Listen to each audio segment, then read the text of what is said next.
You're fired.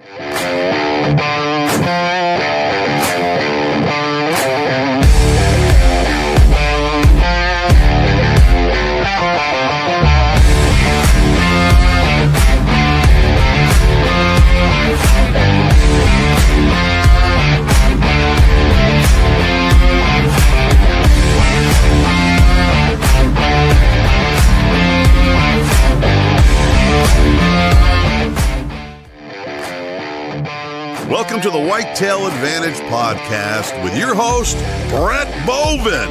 Thank you for tuning in and enjoy the show.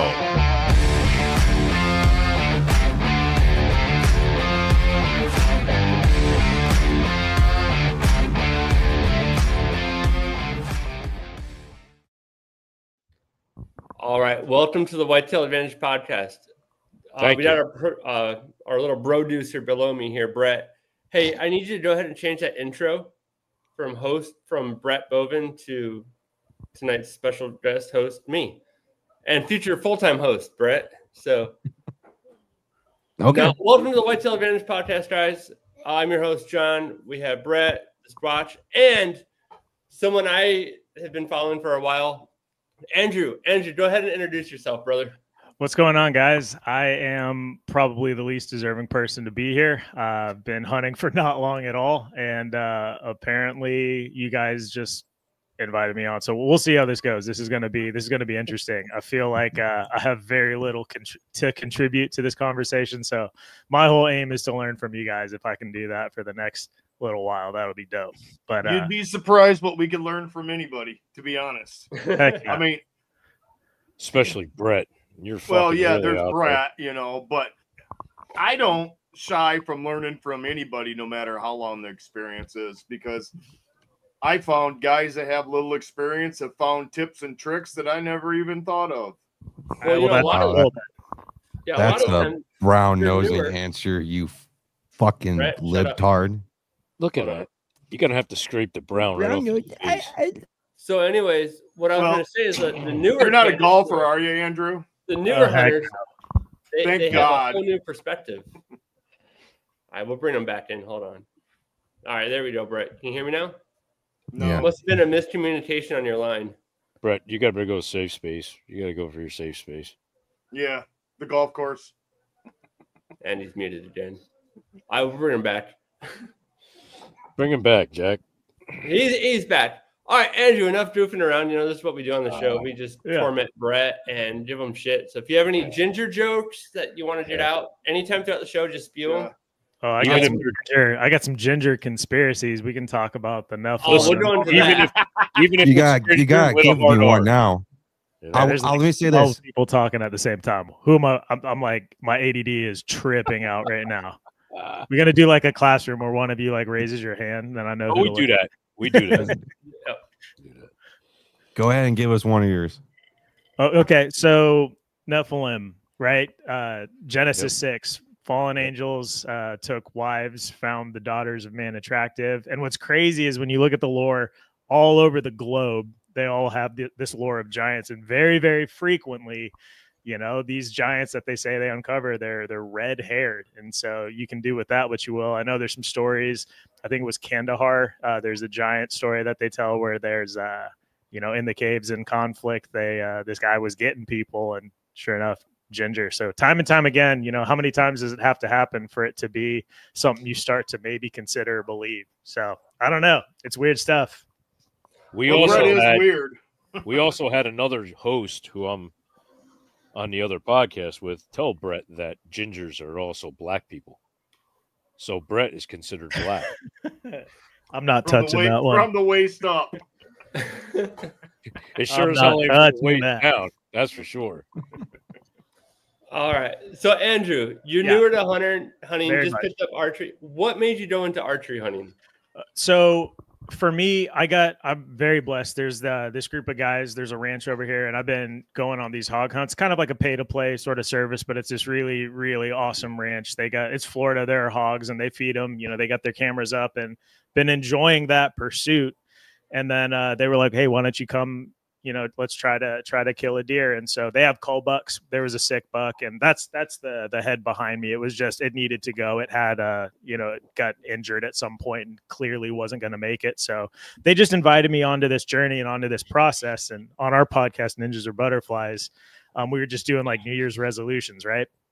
And so the resolution I made, I was like, I just want to kill a mature buck. And I want to be like a part of the process, because it's a totally different experience to like hand somebody a check and then walk to their stand or to their feeder or whatever it is. And I wanted to be fully immersed in the process. Well, this guy in Texas, Jacob Patek, he sends me a DM. I've never talked to this human. I don't know this man at all. And I get some weird DMs from some weird people. But this dude sent me a photo of a fully mature buck. And he was like, this deer is like 8 years old. He's like 7 to 8 years old. And he went from 190 to 170 in the span of a year. And so they knew he was deteriorating, and they knew they wanted to let this deer kind of let it go. It was time to do something with it. And so they blessed me with it. And so this is a really long way of answering your question, but I showed up. The buck on the thumbnail, that's the buck that I went out there, and I can tell that whole story later if you want me to. But it was such a cool experience. But even in taking that deer, I felt like it was almost too easy. And so I started talking to some other guys from another podcast, and they hunt completely primitive. And I was sitting around a campfire with these dudes shooting stick bows, and they're like, I haven't killed anything really since high other than that. And I mean, just hearing that, sitting around that fire, I was like, I want to be able to say that. I want to be able to say I did it. And so I just got fully obsessed, man. The guy recommended, he was like, start with the cheap one, get on Amazon. There's some stuff to, figure it out if you like it. And he used to work at a bow shop. Expanded Perspectives is their podcast. And so he just recommended some stuff, got me going. And next thing you know, I've got like 3 different targets in the backyard at different distances. My wife's like, why are more and more Amazon packages showing up? And so I had to tell her I'm sponsored by Amazon to get away with it. But there you go. Not true at all. But I got obsessed, and you started sending me some tips on archery. And so it's so cool. The community in hunting, I literally picked it up and I was like, I think I'm just going to do this. And next thing you know, I've got hunters from all across literally the nation, and even further, who were like, you should try this, or this is what's worked for me. And it's just been fun going, conversation to conversation. And from each one, you pick up a little something different, And so for me, it literally is an obsession at this point. So it's fun. It doesn't get any better, man, because you got mad respect for starting out with the stick bow. I want to tell, I've been talking too much. I want to tell you guys a story. I finally got to shoot at something, but it's cool. It's a cool experience. Right on. Yeah. I think out of all these dweebs here on this show with me, I think I'm the only one that's killed anything with a recurve. Okay. I've killed multiple with a recurve. You have, when were you going to tell me that? We've talked about this many a times. I started out when I was a kid on a recurve. We weren't all allowed right. So Dave, a crossbow in the 80s. Dave and I are from the older generation. They didn't really have compound bows that were high tech when we started out. So we both started out shooting recurves. But I killed a buck with a Bear Super Mag 48. Okay. And that was really cool, man. I love doing it.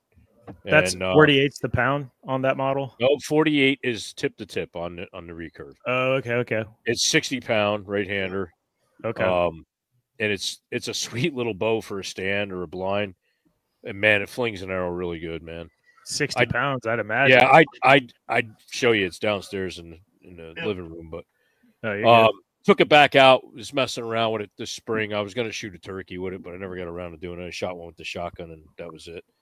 But so what recurve are you using? I know you said you bought 3, or you got some cheapies off of Amazon, but did you step up and finally get a good quality recurve? So I bought a Samick Sage, which bang for buck is, I mean, it's remarkable. I'm in my backyard. I mean, I can group 6 inches at 30 yards with it.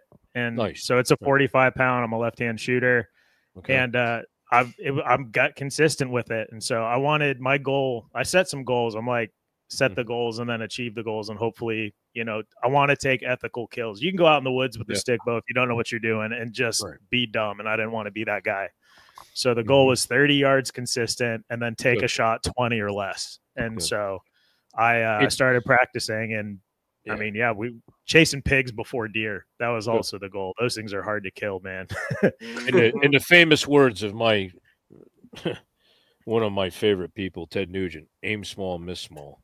Yeah. And it's a whole new level when you take up recurve hunting or longbow hunting.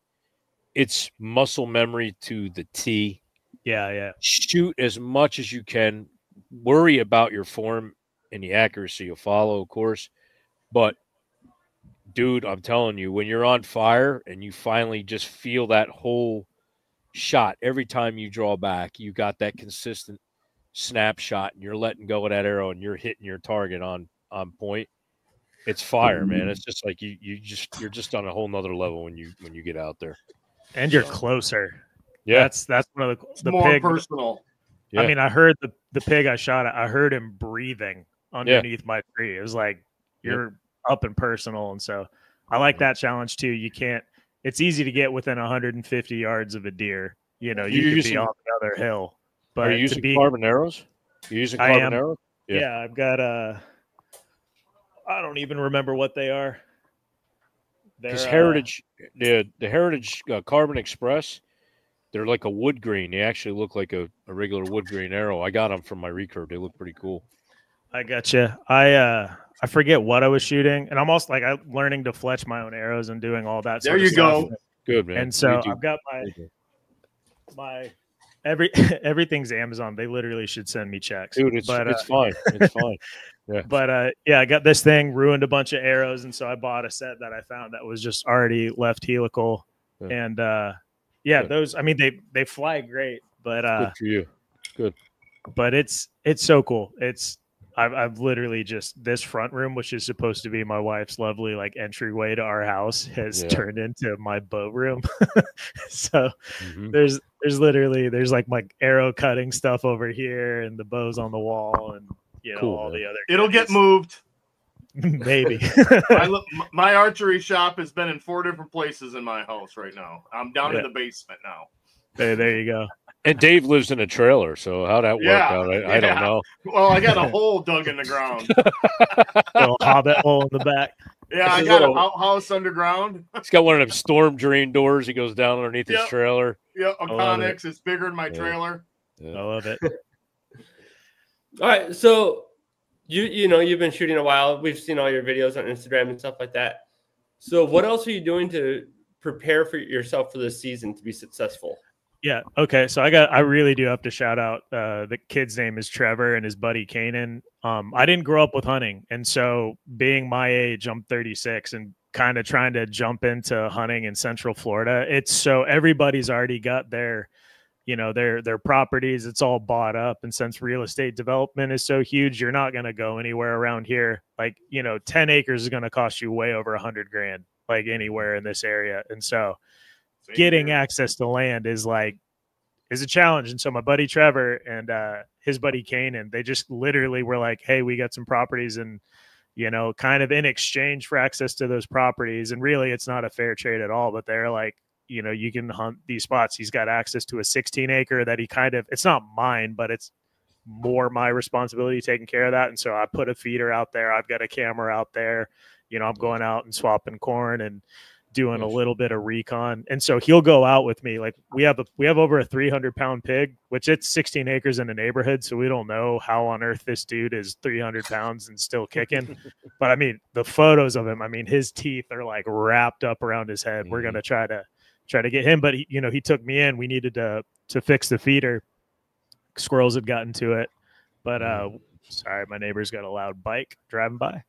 But yeah, we went in, and he's teaching me, we went all the way back through the property. We're looking at how the tracks go, trying to figure out how is this animal coming in and coming out, what's making him leave, what's making him come in, where's he bedding. And so just the entire thing, getting ready. I'm learning from one specific property, but whenever I get to step onto another property, I'll go out there and help them with stuff if they need help setting up a different place. But it's cool every time you go out to one of these places, you're like, oh, I see this. They didn't want to put the feeder here. They're thinking of wind. Right now it's prevailing southeast, but when winter comes, it's going to be northwest. And so they're thinking, make sure that, you know, we got shooting trees depending on how it all switches around. And so for me, it's just, I'm trying to take in as much as I can. Pretty much every free moment I have, I'm running out to the woods doing something. So that's what I'm doing to get ready. And then I still try to shoot.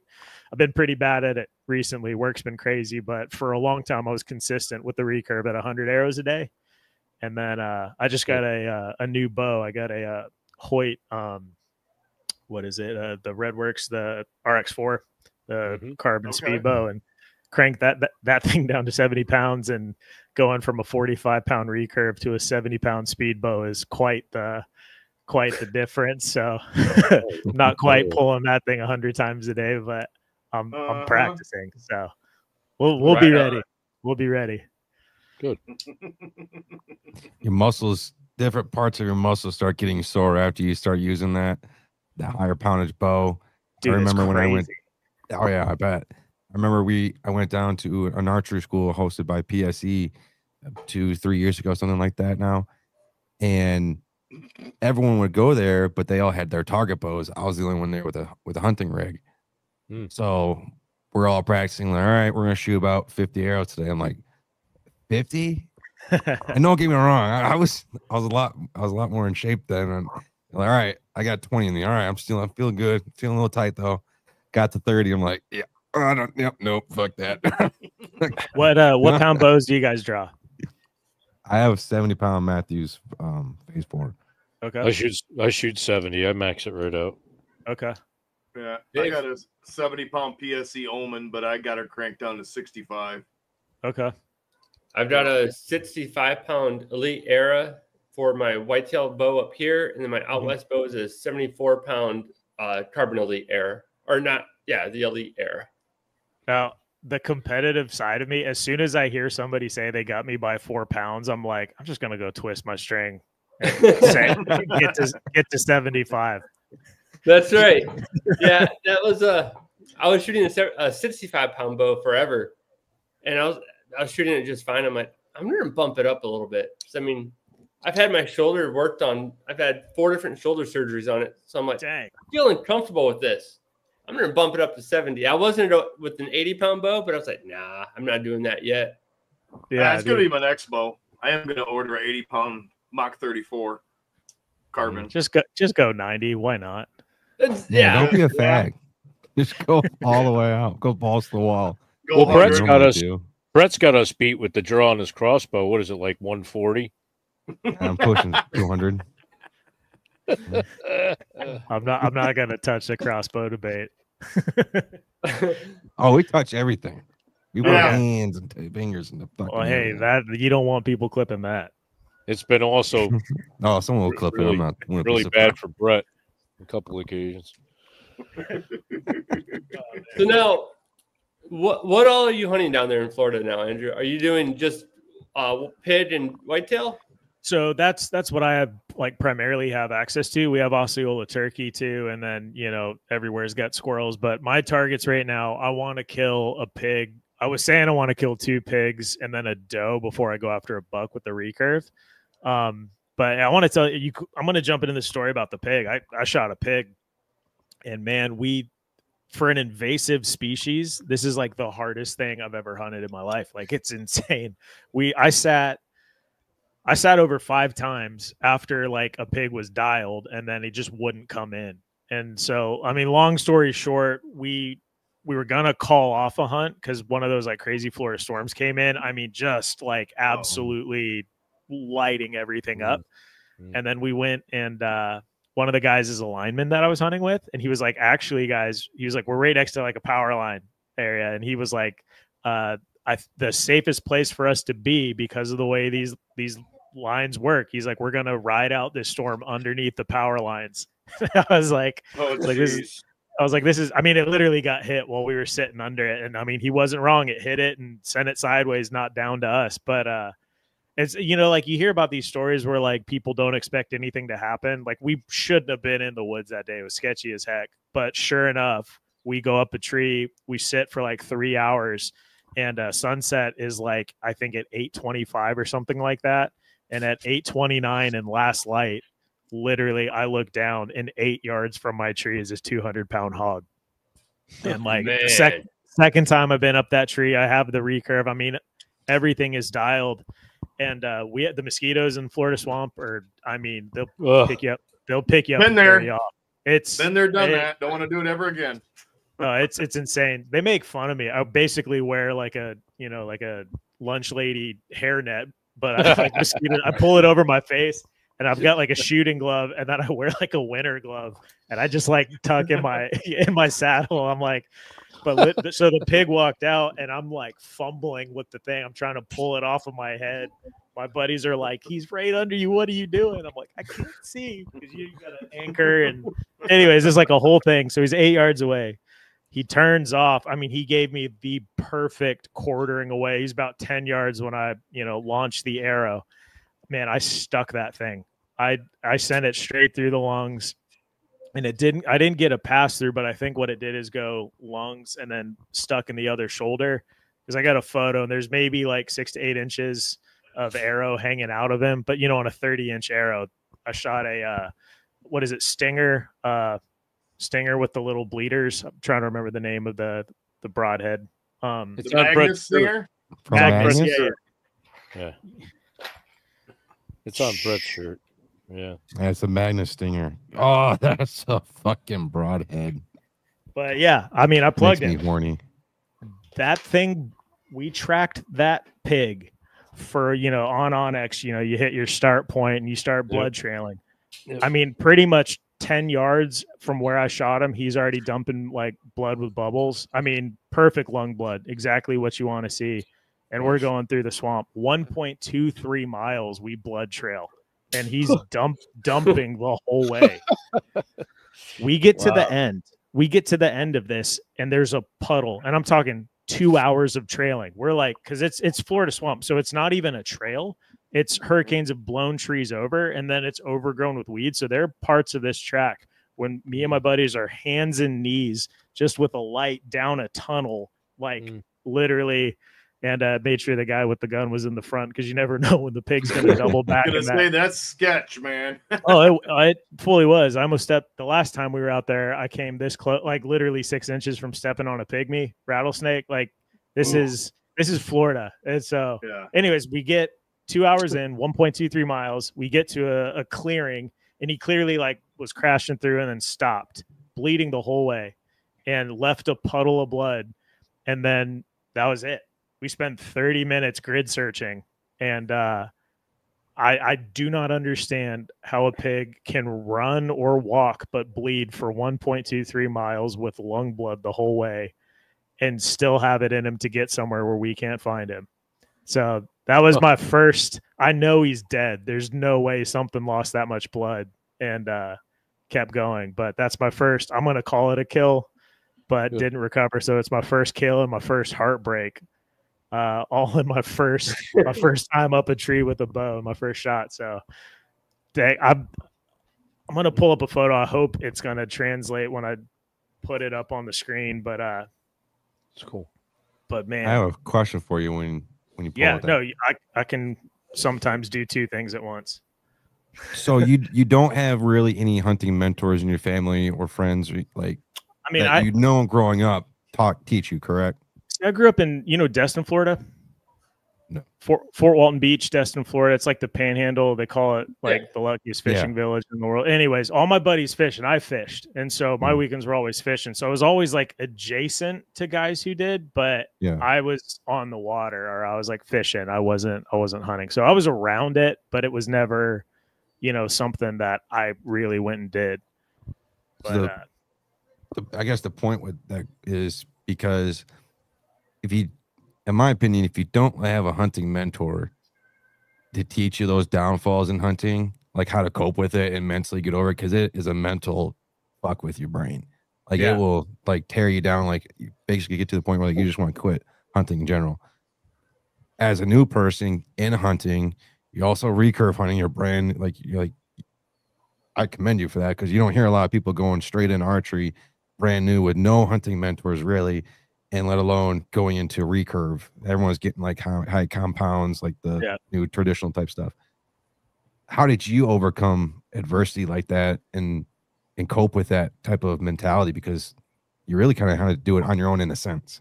I mean, so Trevor is the guy who took me out to that property, and he's been the whole way like, this is something that happens. He's like, I told you when you started this, it's called the struggle stick. And and there's other dudes, Cam from that other podcast, and he's been talking to me, and he's like, dude, I've lost them too. And so I think really it's the community that helps you cope. Like, I'm like sending, like, here's the photo. I don't know if you can see where that arrow is. You can see just the tail of it. Oh man. Yep. Yeah. But I mean, it's right behind his shoulder, straight through his lung. It's the shot you practice for.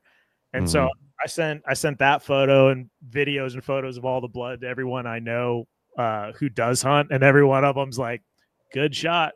Welcome to bow hunting. They're like, it's going to eat you alive. But especially on something like a pig, one of the guys, he's in Texas, and he's like, dude, the vitals on that thing, you're basically trying to hit a softball. And he was like, so the fact that you did hit it with a 45-pound bow out of a tree, like, your first time, he's like, good job. But it's like, people lose stuff in Florida all the time just because it's like, unless you put a really good shot, stuff disappears in Florida. A lot of guys shoot like mega meats and stuff like that because it just opens them up, like compound wise. Open stuff up. But so everybody was kind of, everyone had their story. And I think that's probably the more comforting thing. If I was like the only dude who shot something and lost something, I'd be pretty defeated. But a couple weeks in community and you kind of get over it, I guess. I'm really not over it. I'm on Marketplace like every other day looking for a 4-wheeler so I can go tramp around and find the skull. Oh, my arrow never fell out. That's the other thing. In the middle of, that's why I think it went through both sets of ribs or something, was like in his shoulder, because it never pulled back out. But the trail was tiny, and so he was slapping that arrow, just cutting everything up the whole time. But without a recovery, how are you gonna know? Pigs have a hardened shell, like armor. It's like an armor plate, they call it.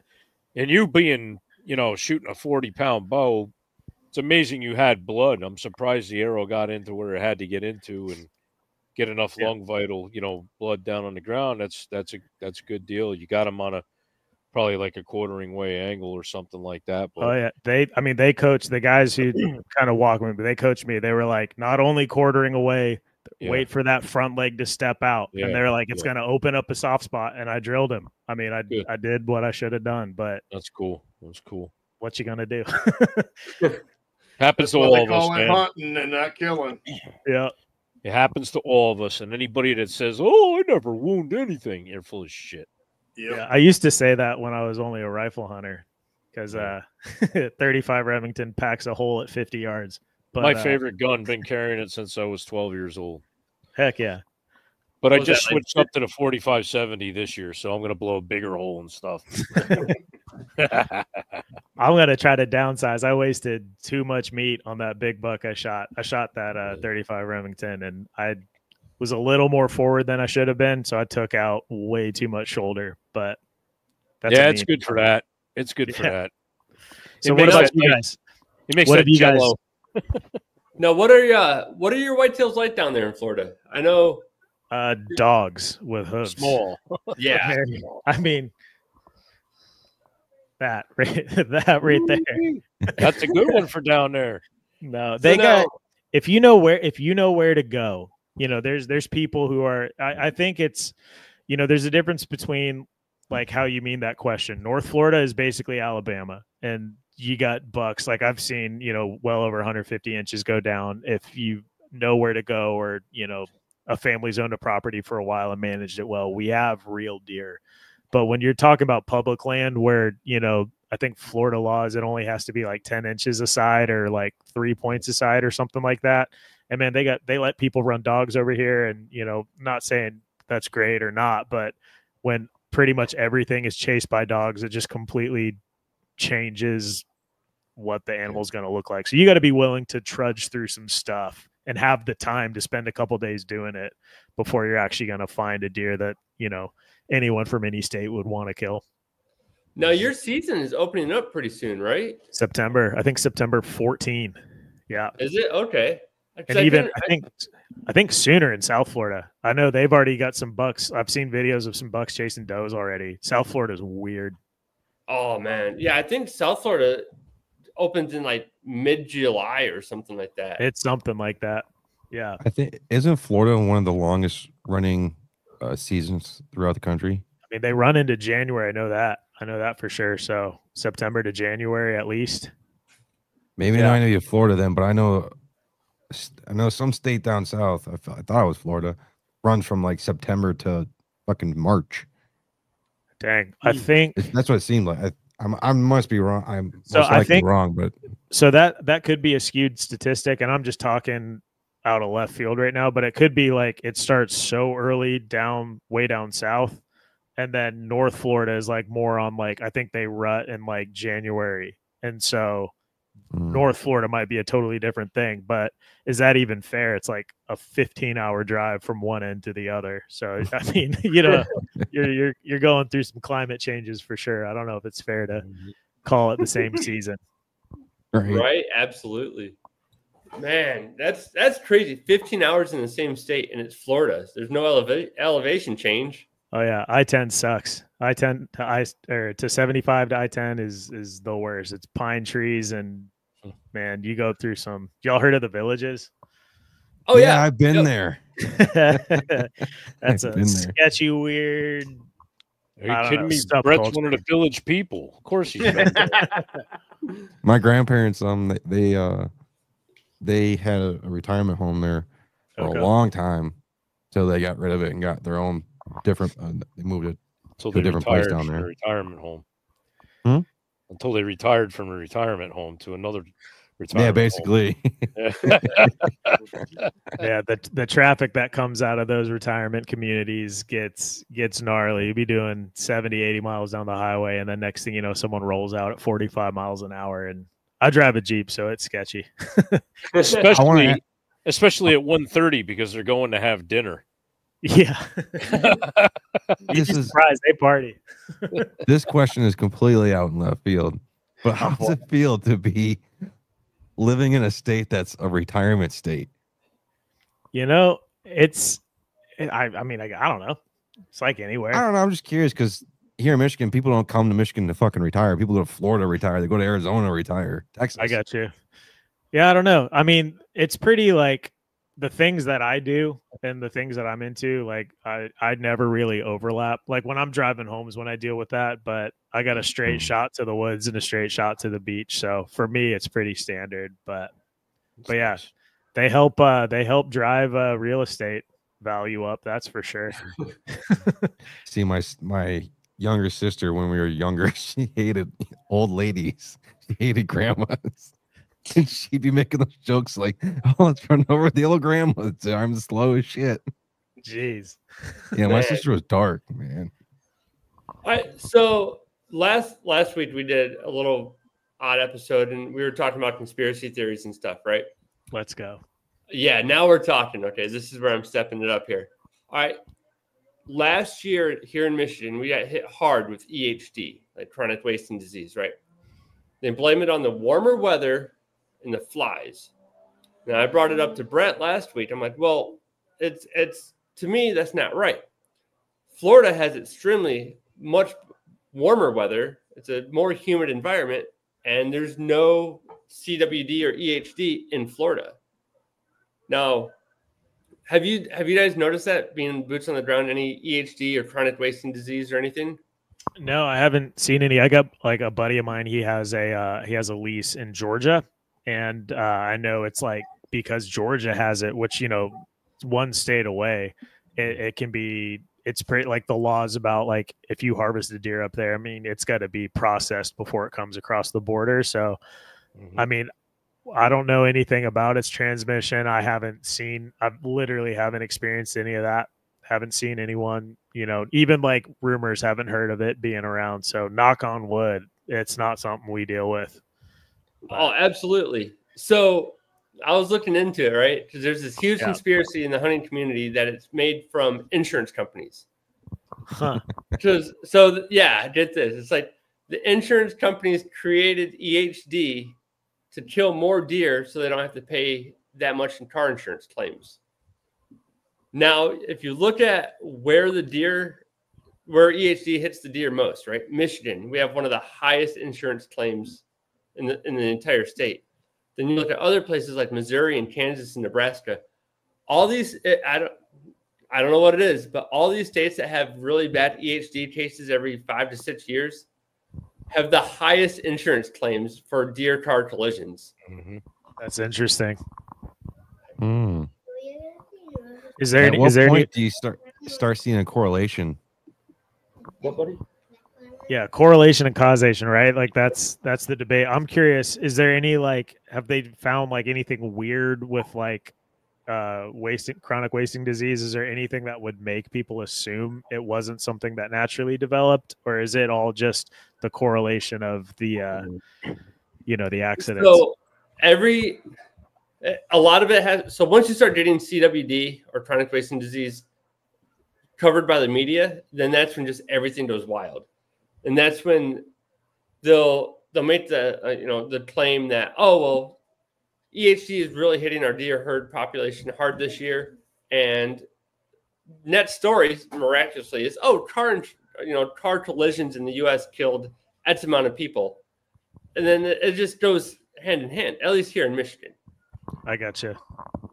And then we had this running joke last week on the episode where it was really Jake from State Farm running around the woods, sprinkling an EHD dust on all the deer feed. That has to be it. Because there's how big a deal is it up there? Is it everywhere? When you're in the woods, you guys see deer that got it pretty much every season. So last year was really bad in my area, and there's farmers finding hundreds of deer in ponds. No way. And not hundreds of deer in an entire season, but 45 deer on a Saturday. Then on a Wednesday, there'd be another 23. And it was every couple of days, they're just piling it up. So it hits fast then. Yeah, it hits fast and hard. Jeez. It's a midge fly. It's a midge fly that bites them. And it introduces the bacteria into their system. They end up running a super high fever, and they seek out water because they know they got to lay in the water to cool off. When it hit here up in New York, where I am, we were out setting up tree stands, and I'm like, God, the woods stinks like holy hell. And I remember somebody saying to me they had some cases of EHD, but I thought it was just bull crap. Yeah. My brother and I started walking around, dead buck, dead doe, dead buck, dead doe. I'm like, oh no. And then it started wherever there was water, they were finding deer just floating in there, all rotten out and everything. The woods stunk so bad over where I grew up. I didn't even hunt it that year. And there was no point because they were just dead. It was like Jonestown. They were gone. So. Now it doesn't transmit to humans, right? No. But it's also not the type of thing you want to chance either. If you guys shot something and you're like, oh, that has it, are you eating it? Chances are you're not going to shoot it. Chances are you're never going to get the deer to shoot the deer that has it. Dead. Okay. It's within I think it's within 24 to 48 hours they're dead. Wow. Yeah. Because basically what it gets into their system, and that's why the other version of it is called the blue tongue disease. Because it makes them feel so dehydrated. That's why they go to water to seek out. And then once they start drinking it, and then they basically drown themselves, then they zombified themselves. It just sinks into them and just decomposes from the inside out of them. That's insane. I've seen pictures. I had a buddy, actually near where John hunts, he found, I think he said 60 within a square mile on his property that he was hunting on. Gosh, man. I can't imagine putting in the time to build up a herd or whatever and then watching it go through and end all that work. I had insane. A buddy. Speaking of that, I had a buddy that's probably about 7 miles south of where I hunt. And he has about 200 acres to farm and let deer grow up and do his thing. Anyways, he had about 5 mature deer going into last year. and 2 of them had some amazing drop times. They were 11 point, 12 point bucks. Beautiful deer. Easily was scored 190 plus. Couldn't find out they died from EHD. He spent 5 years letting them, like, giving them food and stuff like that. Yeah. How do you feel about like all the testing they do? Like in Texas, so where I went and hunted, there's like a bunch of high fence places, and apparently Texas government, they don't care that it's high fence. They'll literally come in and just say, we're testing that deer. At least this is what I was told. I don't miss in anything official, you know what I mean? But they literally came on and apparently just like took one of these like trophy bucks, and they like that's ours, literally shot it, tested it, and we're like, buck's gone. Thanks for that. He doesn't have it. You guys heard any of that? Any stories like that? Is that just Texas, or is it pretty No, that happened up here as well, because there's a lot of deer ranches up north. And one of the main ones that I've been to once, they had that happen a few years ago. And you pretty much have to start the whole herd over again. And they'll come in and, you know, they'll euthanize all the deer or all the bucks and then start all over. That's so crazy, dude. But hey, brother, I have to get ready to go real quick, so I'm gonna let these other yahoos take over. It's great to see you guys, and I will talk to you all later, brother. All right, Johnny. Tell the kids good night for me. Will do, man.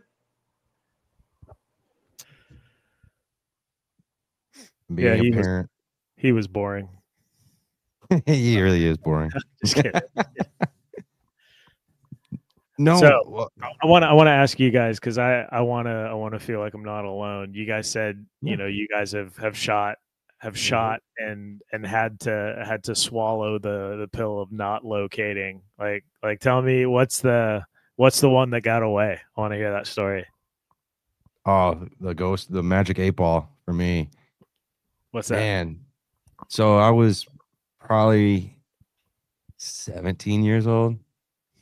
This would have been my biggest deer. I think he would have scored at the time 135 plus. And he was a beautiful brown chocolate antlers, 8-point buck, typical.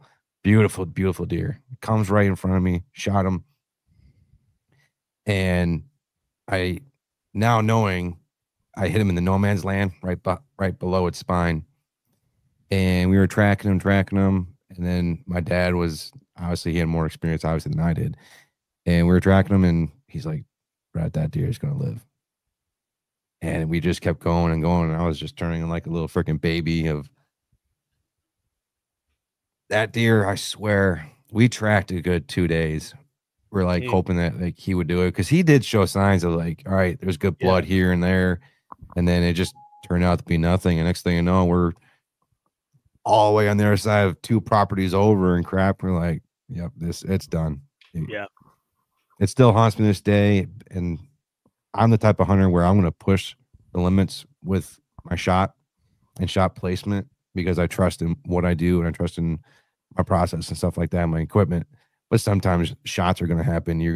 Something's going to fuck up and stuff. That's just hunting. Yeah. And that I sit up at nights a lot for a lot of the deer that I missed, but that one sure as heck.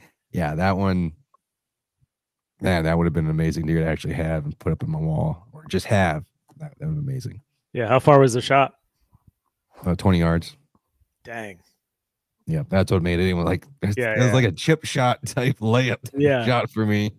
And I think it was because it was just the sheer beauty in the deer itself. Yeah. I never saw a chocolate antler deer like that. Never saw the body size of a deer like that. Right. And everything about that was just making me, and obviously I'm sure Dave and Squatch can attest, at that young age, even still these days, I still have my heart beating on my chest like it's my first time doing it. But at that young age, I can't control it that well. Do you guys have systems that you put in place to like for instance, when I was flying to Texas going after a particular buck, and I spent 3 days at the range. I spent more money on ammo than I did my Texas hunting license, just being sure that I was like ready to go with this rifle. But the method I came up with, I was like, I know if I look at his rack, like the guy going with me, it's their ranch, so he's not going to tell me shoot on some other deer. I wasn't worried at all about studying and like can't I situation. So I knew like if he says shoot, that's the shot. And so I had determined and was literally just like visualizing. I was like, I'm just gonna like hyper focus on his armpit and I'm gonna look for details in his fur. Like it was just like a weird thing that I did for my head, just so that I wasn't thinking about the size of the buck, the size of the rack. Like that was like how I got myself past the like, buck fever jitters or whatever. Do you guys have anything that you do to try to like lock in when you need to make a shot? I'll say mine first. I know I've got mine down. Is I taken that first moment of like, oh shit, that's mature deer. I want to take that deer. Yeah. And then it turns into, all right, I turn like tactical mode on of like, all right, how do I kill this thing? And I start figuring out the process of it of like, all right, and planning that out. Because when I'm out in the stand, I tell this to everybody, don't just sit out there. Yes, sit out there and enjoy being out in the woods. But also sit out there and think of scenarios of like, all right, if a deer comes from this way and he does this, what am I going to do in this type of situation? Constantly thinking of different scenarios. But then, like I said, once I see that deer, I just turn into a different switch of, all right, tactical mode. Now I need to kill this thing. What do we need to do and do it? Yeah. That just works for me, just switching that gear. Kind of. So you're prepared for wherever he walks in. You've already played this scenario. And so you're like, all right, I know which scenario this is. It's time to execute. Yep. Well, no matter what deer it is of I've seen on camera or I haven't seen on camera, I just take that like quick second to just enjoy the moment of like, oh crap, that's a beautiful deer. All right. Now what do we need to do? All right, he's right there. All right, that's going to work out and do this. Yeah. My scenario starts when I actually climb up in the stand and it's dark and there's, nothing happening. I start like I get in like a kill switch engage mode where I just start running scenarios through my head. I start playing ranges where I know I can shoot through my head. Okay, is he going to come that way? Is he going to move this way? If he does, I have to get to there. I have to turn the camera on at this point. So a gazillion things run through my mind, but I also pray. I take time and pray that the Lord will bless me on that day and bless my brothers on that day, that we will get a nice buck and everybody will be happy. And, I leave it to God. I don't, people kind of like, just because you've been around or you've shot some good deer, it's all a plan. It has nothing to do with my knowledge. It has nothing to do with how I hunt. God puts that animal in front of me. It's up to me to say thank you, and then I'm going to shoot that animal and hopefully make a good shot on it and harvest it and be grateful for the meat that I feed my family with. I mean, you can see over my shoulder, I shoot okay deer, but it ain't even about that. It's the time spent. I'm not underneath somebody's thumb beckoning me to work, do this, fix this, do that. I'm just with me, nature, and with God. We joke around. We have a good time on the text machine. We go back and forth and joke around, or we'll hit each other up for some ideas or scenarios. But my main focus is always, what is the Lord going to place in front of me today? And am I going to be blessed to shoot and make a quick, clean kill on that animal? And sometimes it doesn't go that way. And I get frustrated and I really question why it went that way. And I had an instance where I hit a deer really good with the bow, quartering away. Make the long story short, I had deer search involved, couldn't find it. It opened up deer season 3 weeks later. That deer reappeared from the same place I last saw it, and I killed him with the rifle. And I recovered 6 inches of arrow out of him with the broadhead still attached. It ran down the rib cage instead of going in the rib cage. It just scooted right outside the ribs and went right in by his armpit. And that's why he was able to survive. But that deer had no infection. Crazy. Nothing. And the Lord let me have a second chance, to get that shot on that animal, because in my walk, I question. It's okay to question God. You guys know that. You don't always have to say, well, You can question God. He's used to it. And I questioned him, and I said, I'm really aggravated with you, Lord. I said, you made me this thing I am. I'm a freaking mountain man. I'm a woods guy. I love being out in the woods. I love hunting. I've done it since I was a kid. Why do you make an animal suffer? Why do you not let me get my trophies? And he said, it's simple. He said, if you follow me, all your trophies will follow. So if you give time, if you preach the word, if you treat people with dignity and respect, and you try to help your brother, I think we'll all be blessed with the trophy that we need to get. But it's still up to you to make that crucial shot. And sometimes we have the good days where you can't do anything wrong. And then there's those days you go, I don't understand what went wrong. I made a perfect shot. Yeah. And Dave, these guys saw it this year. I smashed a buck, and I got him on trail camera, and he's hurt, and he's hyperventilating. You can see his whole chest cavity just collapsing. I showed these guys the grid that me and my son made out there. I covered over 4 miles. We couldn't find him. Dang. And I went, okay, I'm going to go out hunting tomorrow, and I'm just totally put this behind me. Why?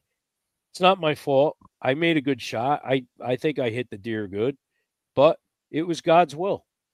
It wasn't my time to get that deer. Now, if I came across him the next day and I found him, okay, I'm blessed. It happened, but I don't know what the reasons are. Just like, there's a lot of unanswered things why things happen.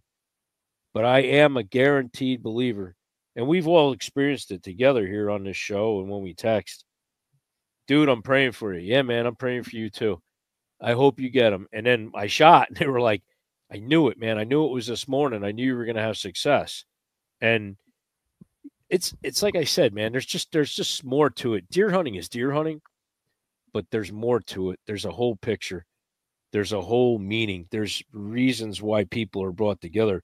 Why am I this dude from New York, as salty as I am, that hooked up with 3 other guys out from Michigan, and I'm on a podcast? There is. And I'm on a podcast, and I share stuff with people. I don't know. I mean, maybe it's the whole plan. Maybe that's why I was made to do what I do, but it's all I can tell you, man. My thing is sit down, pray, and just, be the best animal you can be out there in the woods, just doing what you do. And if you're blessed, take it, man. Run with it, but always give the glory to God. Mm-hmm. Yeah, I like that. You go in the woods with your piece instead of trying to find it once you're up there. That's good. That's good. I do want to take a second. Let's all say hi to Michael, because he's just going to keep crying. It's past your bedtime, little boy. It's just okay. Yeah, I was just going to say, isn't it almost 9? I don't know. I did not. Now he feels better. He's texting in the comments saying, hello, are you going to answer me already? We have a 15-year-old boy that stalks us. We're ready. We're actually ready to call the police, but his dad's a cop.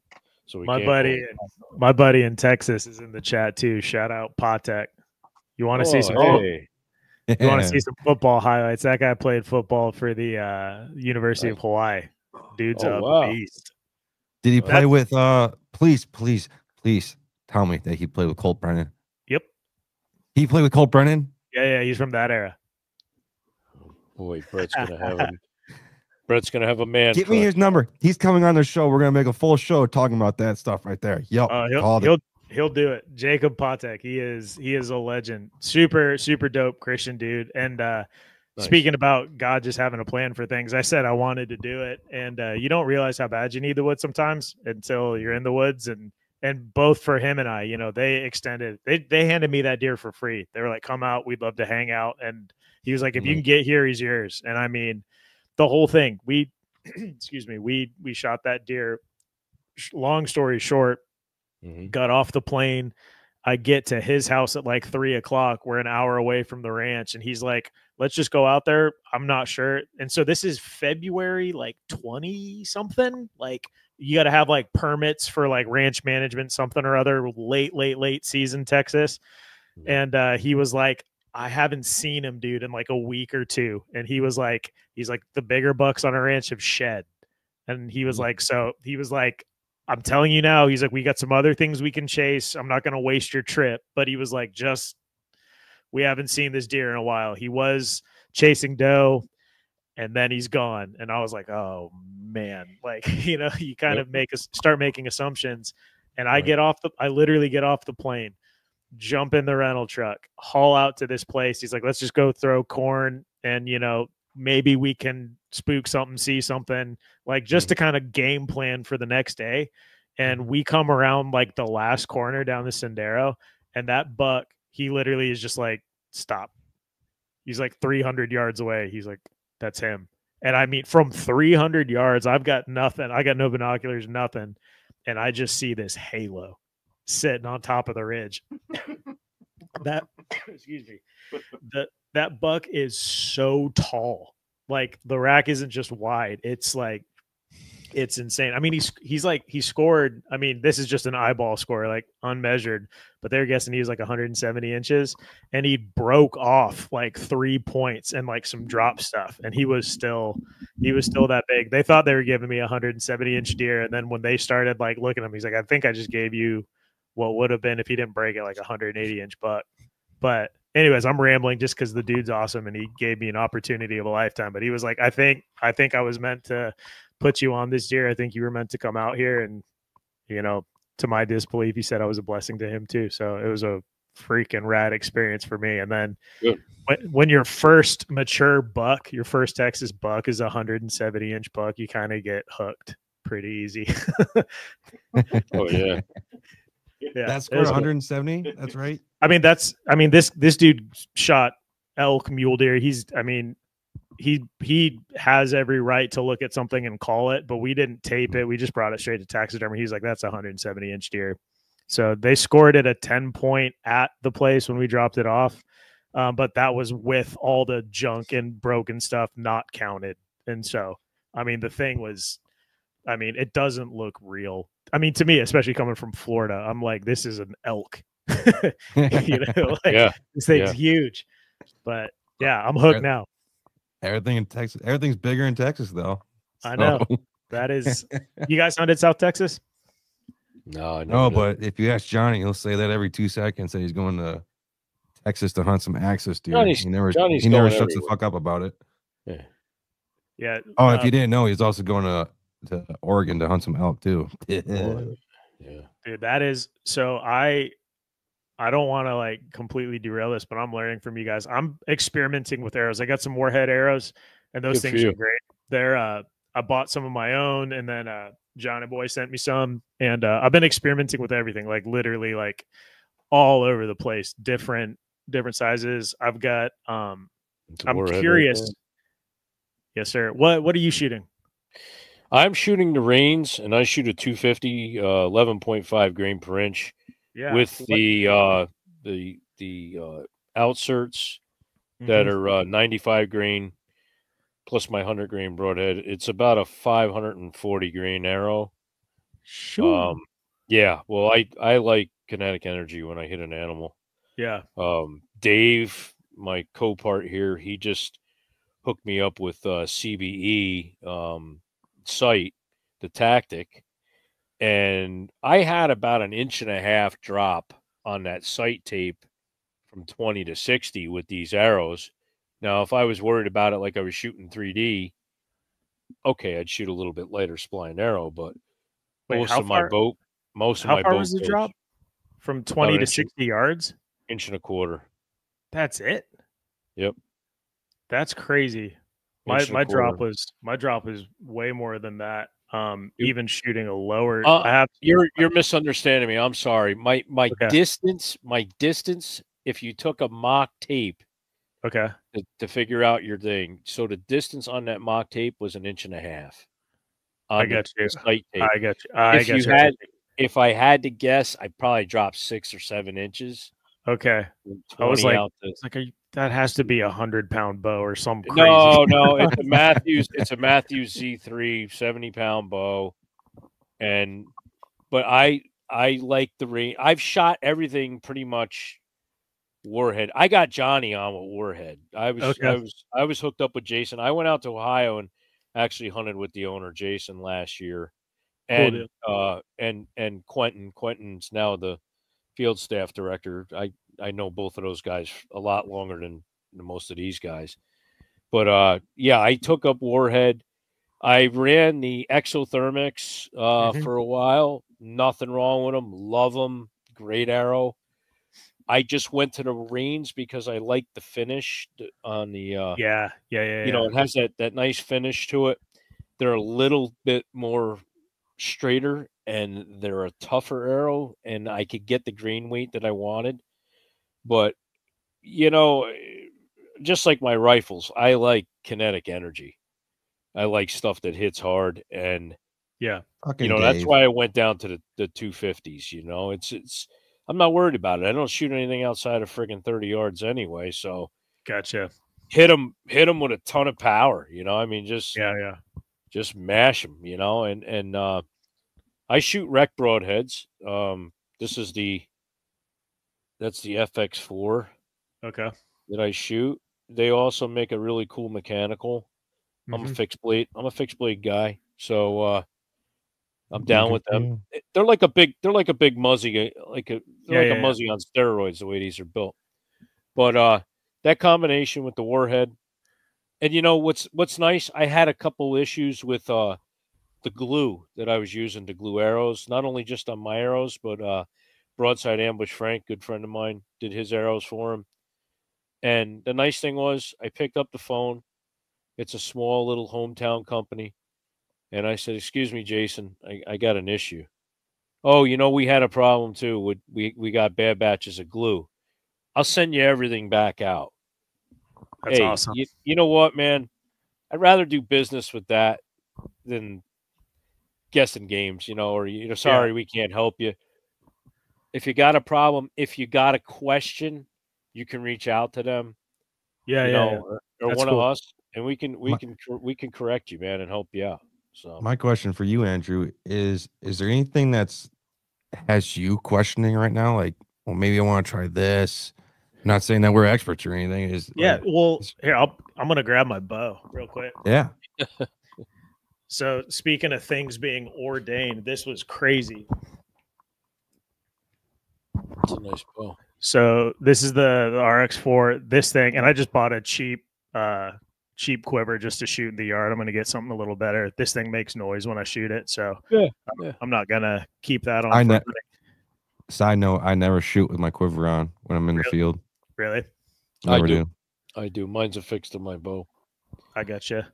Yep. But yeah, so this is the setup, and I literally just started looking. I went and we just had a day. A hunt didn't come through, and rather than feeling bad about it, we were like, let's just make the most of it. And we just started shooting 3D at the ranch just to have some fun.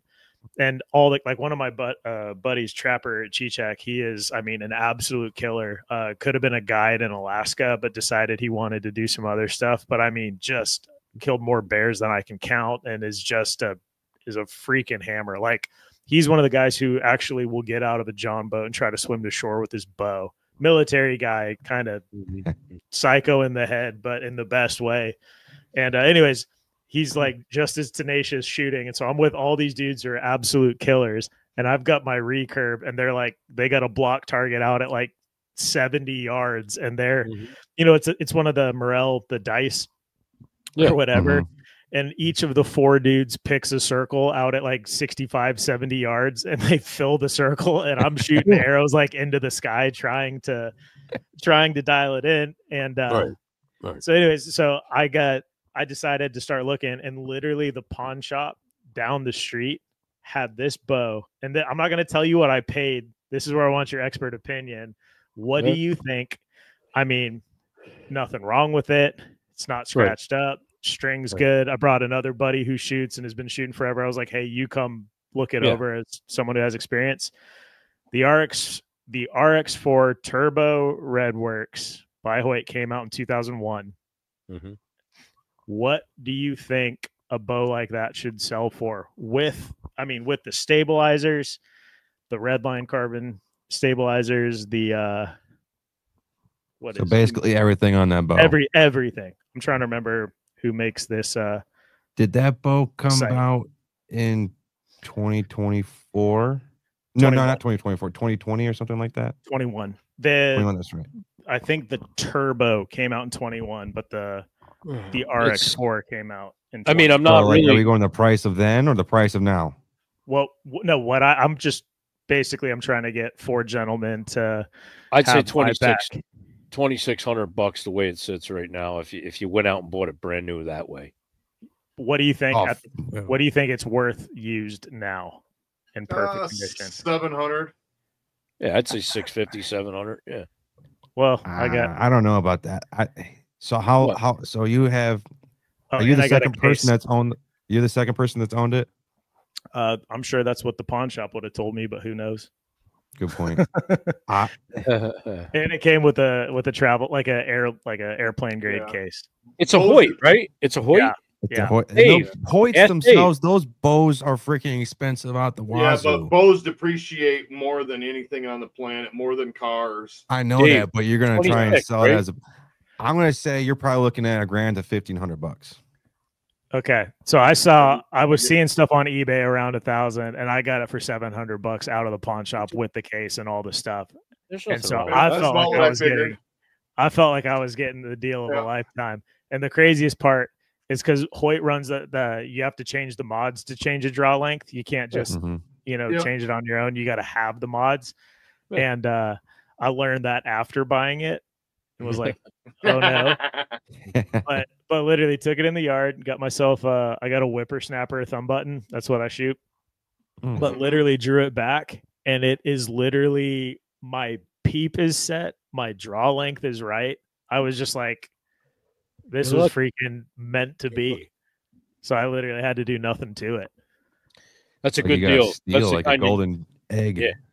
You need to find those all the time like that.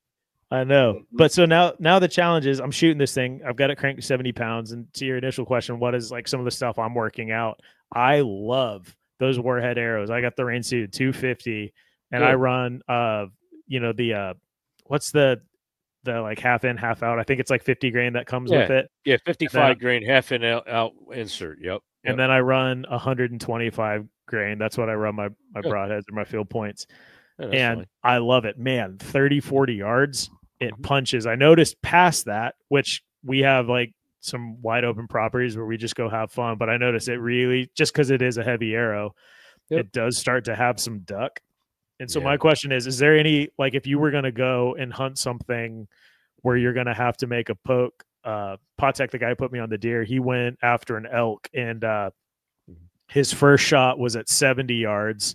And he thought he had barely hit it. And so he took a follow-up shot after it stopped, and he shot that at 100.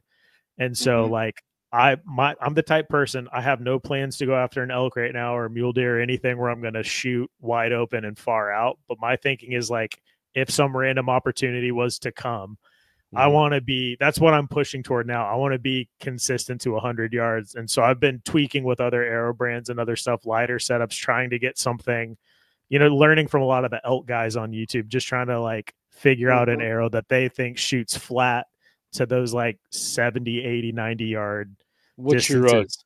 What's your draw length? I think it's 29 or 29 and a half. Yeah, just looking at you, I'd say it's probably like 29. You got long arms. You could go, if you're going to start thinking about shooting further out, work your way up. You said you were shooting a 250 spline like me? Okay.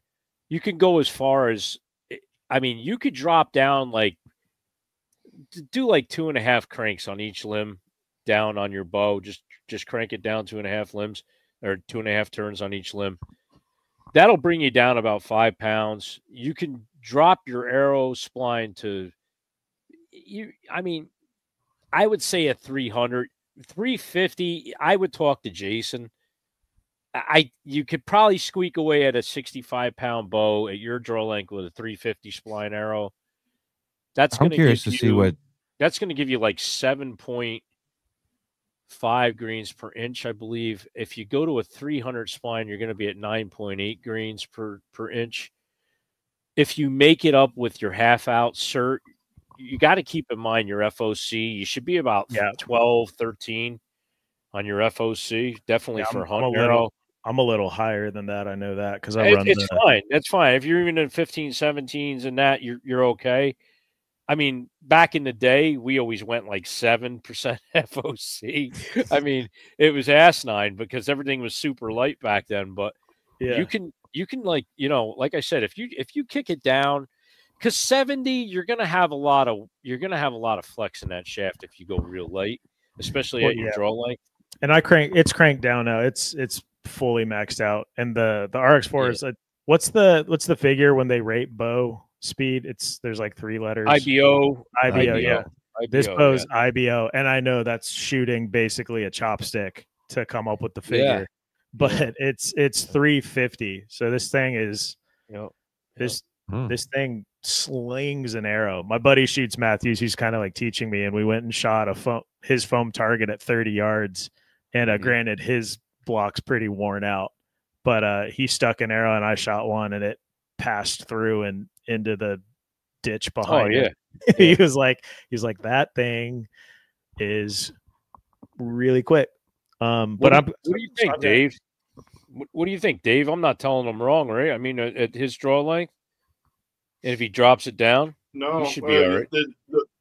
Because the shorter you cut your arrow, the stiffer your arrow spine's going to be. Right, an inch out. I always stay an inch out, you know, just in front of my rest. Yeah, because I'm only shooting 460 grains at 8.9. You're at 8.9, and my arrows are 28, and I think mine are at 28 and a quarter. I don't mean to interrupt, but Michael's asking this stupid fucking question. I have no idea, and I don't excuse my language. He's asking like the 20th time. Is Andrew a virgin with you guys? I have no idea what the fuck he's talking about. Maybe he's new to bow hunting. I think that's what he's trying to say. I think that's what he's asking. Think so. Which Andrew already. I've been trying to figure it out, and he has to pop it up there because he's a virgin really with the show. First time he's on the show. Yeah, I don't know. He's first time on a hunting podcast. I don't understand 15-year-olds. Neither do I. Well, he's got to leave because he's got to eat crumble cookies. So that tells you. Good deal. Yeah, I'm having guys in general. That's just one thing. No, go ahead. No, go ahead. I was just gonna ask. He said he was shooting a 460 grain arrow, and how far out would you feel comfortable taking, like shooting a deer, like a whitetail, shooting an arrow at that weight? You're safe out to 45. Personally, I'd be comfortable at 60. I mean, I shoot out long distance anyway. Gotcha. I shoot long distance like all the time. Those guys got a lot more fields than I do. I got my lethal range is 70, and that has to be with perfect. We were shooting 100 yards at the range Sunday. Mm-hmm. Yeah, they got a feed of field at our range, and me and my buddy were shooting 100. Okay. What about vanes? What are you guys running? I shoot blazer. I run boning blazers. I shoot blazer vanes. These little guys here. That's what. But I shoot a custom. I do a custom helical on mine. I manipulate my fletching jig so it's a stronger helical than it'll actually supposed to do. Gotcha. Right. I run the AAE hybrids, but then I don't have to run. A lot of guys run 4-fletch. I'm going to show you what I built. 4-fletch much. The only thing with 4-fletch, I mean, if you run at a longer distance, you're slow and arrow. One person at a time. Yeah, 4-fletch is good if you're running. Yeah, 4-fletch is good if you're running heavy fixed blades. I mean, or you can run a heavy helical, and it'll do the same thing. So I am running an experiment right now, and unfortunately, I am not a consistent enough archer to know. My buddy that is helping me, he shoots a 250 spine, same arrow or very similar arrow, and so I'm gonna have him shoot through his Matthews. He can shoot a dime out at 50 yards, but I ordered these air razors, like they're tiny. Okay. I've seen those. Compared to this is the Air Razor Hunter, but you can see how much smaller those are. And Amazon sent me the wrong thing, and so I was like, well, since they're tiny, I was like, I 4-fletched them, and they're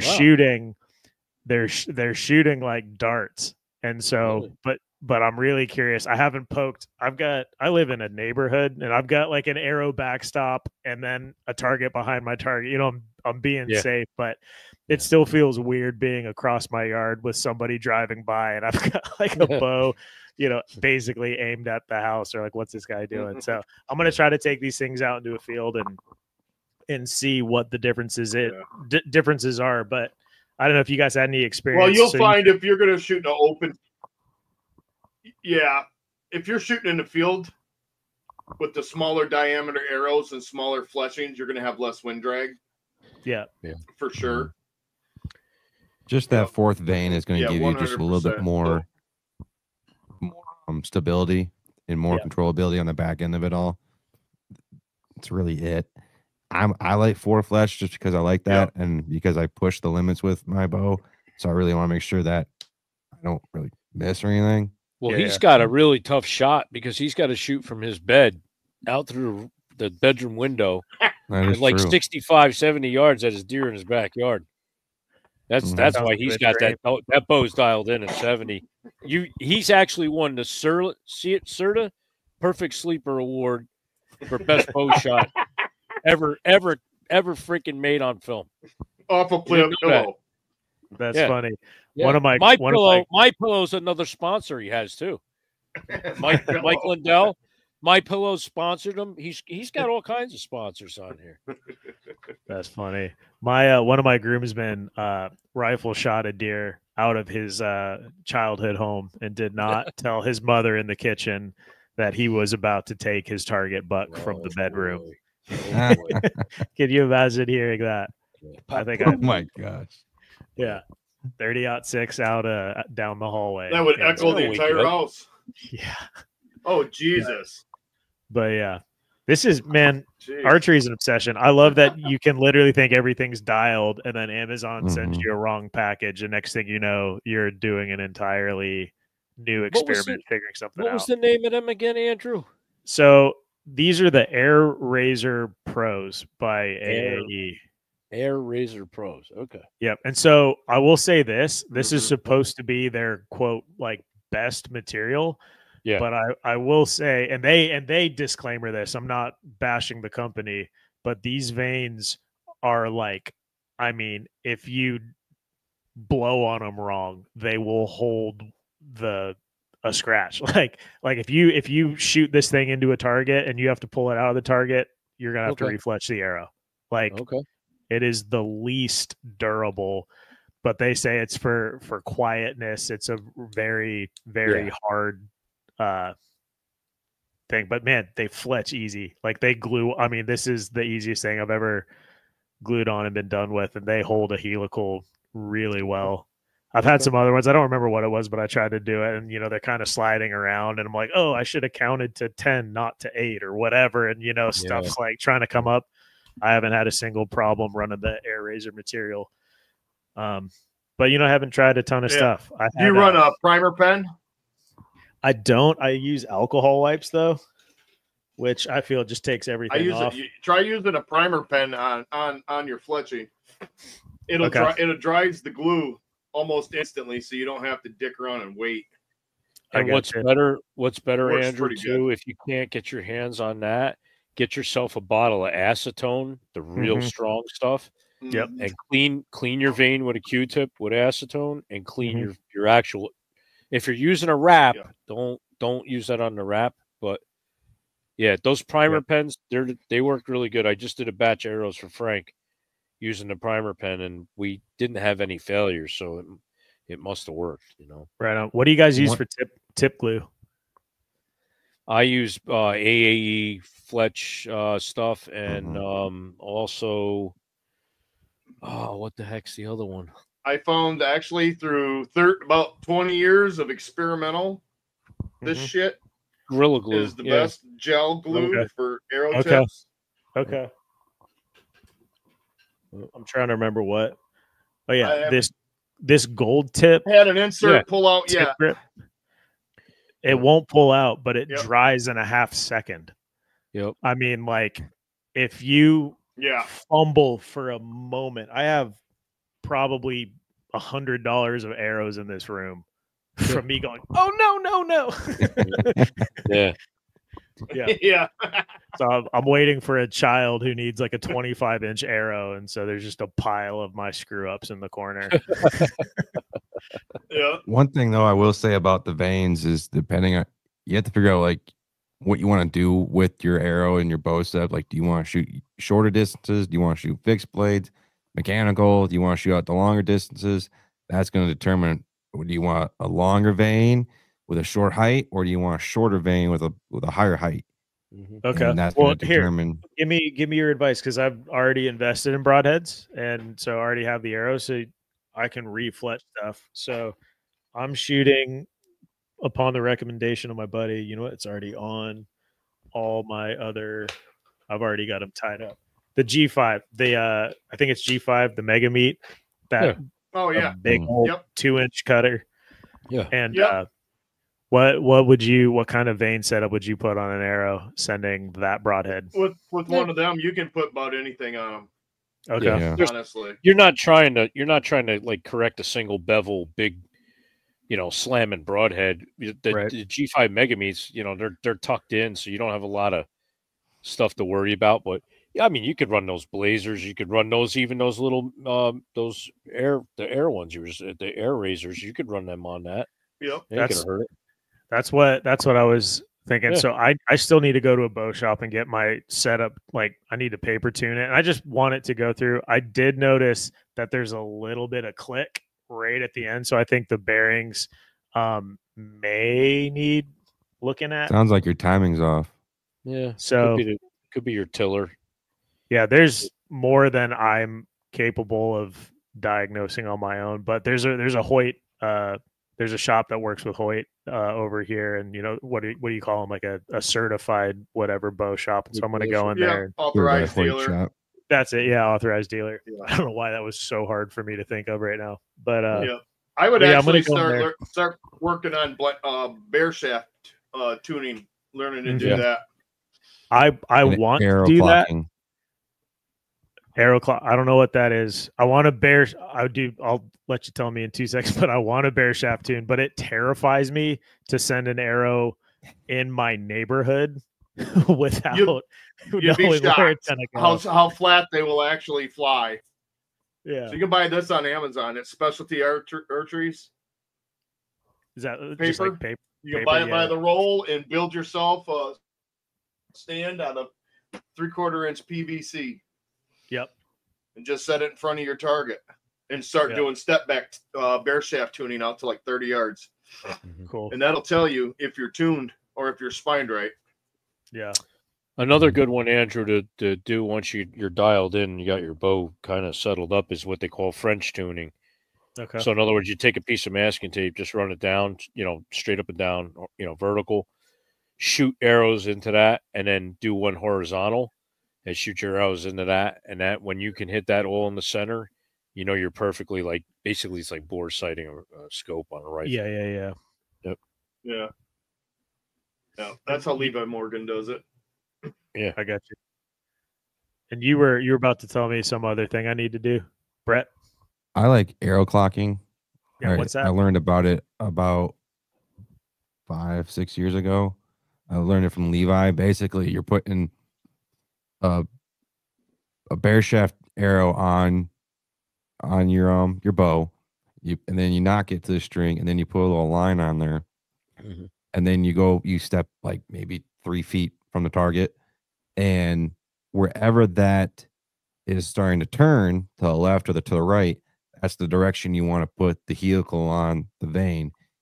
Now, there's 2 theories that I hear about of what causes the arrow to want to spin to the left or to the right. One is because the way the arrow would spun through the shop, and the other one is the way the string is. The twist of your string. Through. There's 2 theories out there. Which is right, which is wrong. They're good in theory, in my opinion. And is there a lot to that? Because what would happen is if you have an arrow going to the left and then you put a right helical on that arrow, the theory and all is your arrow is going to try to spin to the left, but your helical is going to force it to the right. So basically, it's going to start knuckleballing the farther you go out and out. Right. So the more you go with it, the more you're naturally going to get to spin in that direction naturally. How big of a difference is that really going to happen? I don't know because it's a new thing that's been out recently. Now, I could have been hunting my entire life up till a couple years ago where I was doing the opposite and no effect to it. Right. You'll notice it because your tips when you're shooting will start unscrewing themselves. You got to constantly tighten in your tip. It's because your most bows are clocked at a left hand. Like the arrow shaft will spin left-handed. There are exceptions. Some shoot to the right. But if you notice, like you'll go out, you'll shoot like 5 or 6 arrows, and the damn tip's loose. You know, when we were kids, we always just took some bow wax and put it on the threads and then screwed it in there so it wouldn't unscrew. Well, the reason why it's doing that is because your bow is clocked to the left. So that's another telltale sign. My bow is clocked to the left. You know, you don't even have to friggin' put a line on it or bare shaft it. You'll just know by shooting it. Oh, my tip's loose. Oh, my tip's loose. So you know you're shooting a left twist. I gotcha. Yeah. There was a question on here. I don't forget about it because we got to start wrapping up for the night. There was a question. Have you ever noctuned your arrows? I guess. I have a little bit tried it out, but in complete honesty, I am such a novice archer when it comes to this whole game that it's second guess. No, it's just if you get like three arrows that shoot darts and then one shoots off and you're like, what the hell is that? You shoot it again and it shoots off. Because every arrow's spine is in a weak spot in a different place. Yeah. So you just turn it a little quick. It's got the timing of a busted timing belt on a car. Well, his it's lagging, so his timing's off. I'm talking, then you just all of a sudden Dave's just like, so have you ever done this? We don't listen to Brad anyway, so as you notice. Dave's internet's one step over Morse code. It's so slow. Yeah. Well, I got $100 a month freaking fiber optic, and it's paying off. I got to drop it down to the $20 dial-up. There was a question out here from Lee Lockhart, most likely for Andrew because I'm not going to know. Any recommended outfitters near Southwest Florida area? Yeah, Southwest Florida is far from me. I'm up in Central Florida, and I head out to the East Coast, and I can't even remember the name of the bow shop. I haven't even been to it yet. It's just where all the homies go. So unfortunately, I can't help you, but I'm sure Google reviews and a couple forums will steer you straight. So that's what I did. I did the forum dig and then started asking my buddies that I trusted, and they agreed with everything that I had found. So people, I feel like archery is like a difficult thing. Like if you're going to be a bow shop, like people will sniff you out real quick if you don't know what you're talking about. Oh, yeah. You won't last long if you're not actually doing quality work. So, because there's a lot of nicks and crannies to archery, and don't get me wrong, it can be overwhelming at start off. Like, oh man, there's a lot of things, but at the same time, in my opinion, those lot of things can be broken down into smaller things and learn it easily. Yeah. And also, how did this go from you basically interviewing us on the show?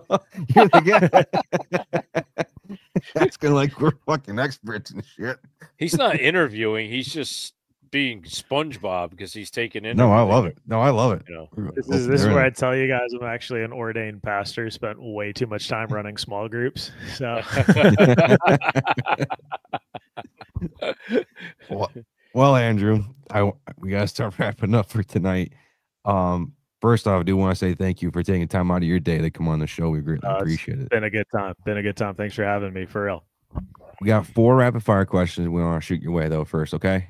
All right. What animal is on your bucket list to hunt? Elk. Awesome. What is the top state you want to try hunting? I want to hunt Hawaii. That's where my family's from. Nice. I want to go after some axis deer over there. If you could pick anybody to go on a hunting trip or share a campfire with one time, who would that person be? Oh, my dad, for sure. My dad has not been hunting, but grew up fishing, taught me to fish. I'd love to take him hunting. That's sweet. Cool. Last question here. How do you think that we need to improve the hunting community? I think just because I'm new to it and people have, taken me under their wing, there's a lot of focus on the younger generation. But I think, with this post-adolescent kind of young millennial, late Gen Z, I think there's a lot of kids who would benefit from, just some real masculine experience in the woods. Like, take a 20-year-old, take that new kid at your work, invite him out, even just to shoot. I think there's some, 18 to 30-year-olds who need a couple days in the woods. So maybe don't overlook that generation that was already missed. Yep. I think because I have 2 kids now, and I think as parents, it's one of our. Oh, God. shut up, Dave. You have a responsibility to teach your kids everything that you can, and then as outdoors people that we are, you owe a responsibility to get them out in the woods and teach them this type of way. And I say, would I love for them to take it up? Yes, but if they don't want to, then I gotta at least force all my kids to try everything. My parents did that to me. You gotta try everything at least once. You can't just quit and just say, nope, you're not gonna do it. You gotta at least try. Well, Andrew, again, thank you so much, man, for coming on the show. I greatly appreciate it. It's been a lot of fun. We're so glad Johnny got here because, like you said, he's very boring. I don't like when he runs the show. He's just it's a train wreck when he runs the show. It was all love. Oh yeah, and then you got Dave who just mistimes everything because. There. Well, when it gets boring, you gotta do something. Dave's like that meme. Bowling shoes. That's good. We'll start with Squatch, and then we'll go to Dave, and then we'll go to Andrew. Squatch, for the people out there that want to reach out to you and follow along your journey, how can they do that?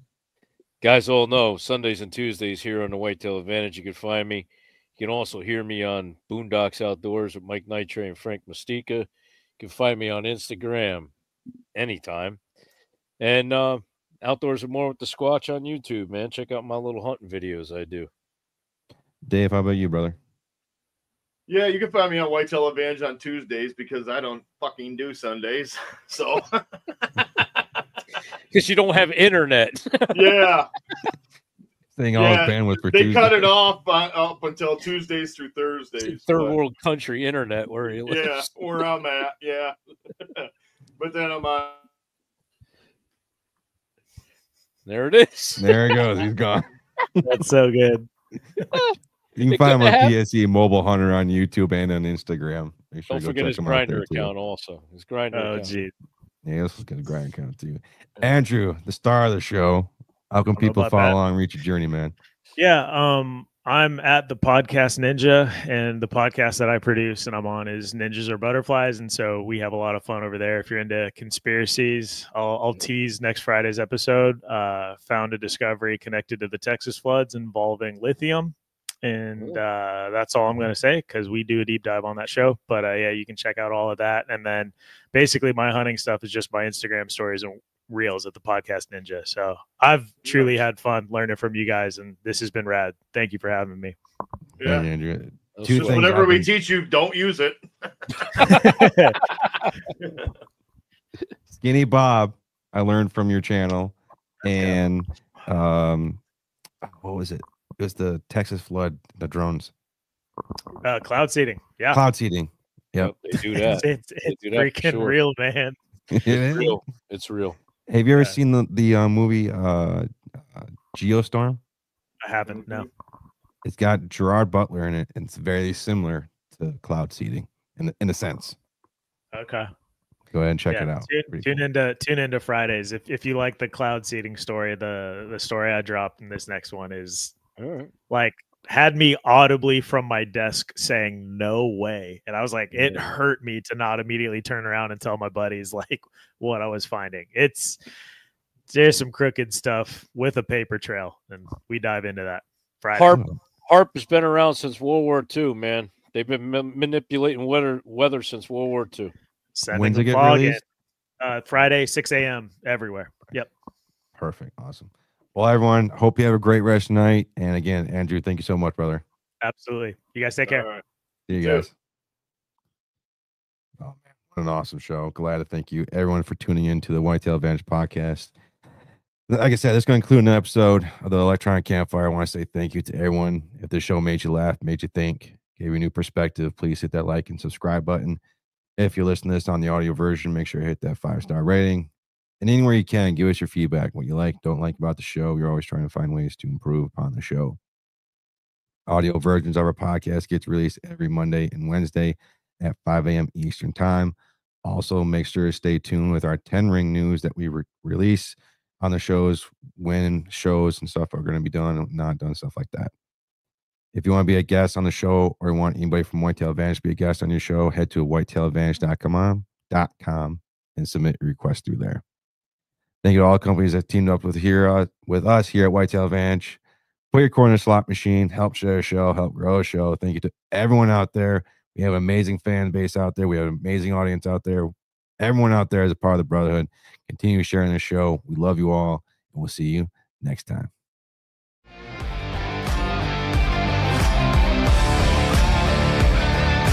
Thank you for tuning in to another episode of the Whitetail Advantage Podcast.